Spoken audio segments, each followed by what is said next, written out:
మిత్రద్రోహి కృతజ్ఞశ్చ విశ్వాసఘాతుక, విశ్వసించి నమ్మించి మోసం చేసేవాడు. ముసలాన్ని కోలని కుక్కలు అన్నీ మనం పెంచుతాం, పిలిస్తే వస్తాయి, పోమంటే పోతాయి, కానీ ఒక రోజు నమ్మించి ఏం చేస్తాం, వాటి గొంతు కోసేస్తాం.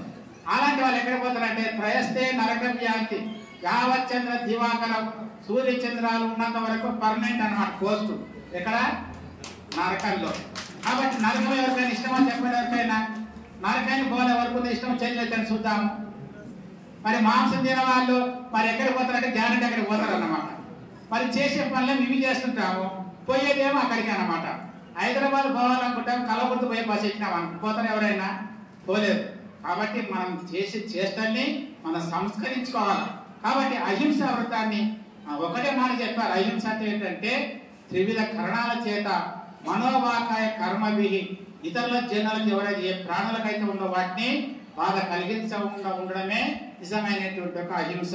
కాబట్టి సత్యం తపో జ్ఞానం అహింసతాచ విద్వత్ ప్రణామంచ సుశీలతాచ. విద్వత్ ప్రణామం అంటే జ్ఞానులు, పెద్దలు, మనకన్నా తల్లిదండ్రులు, మనకు జన్మనిచ్చిన తల్లిదండ్రులు, మనకన్నా విద్య నేర్పిన గురువులు, జ్ఞానాన్ని నేర్పిన గురువులు, మంచి మార్గాన్ని బోధించిన గురువులను చూస్తే ప్రణామాంచ, వాళ్ళకి వినయ విధేయత చేత వాళ్ళని మనం ఆశీర్వాదం తీసుకోవాలి. వాళ్ళ దగ్గర వాళ్ళ వినయంతో వాళ్ళకి నమస్కారం చేయాలి. కానీ గురువులకే విలువ లేకుండా పోయింది, శిష్యులకు అంతకన్నా విలువ లేకుండా పోయింది అన్నమాట.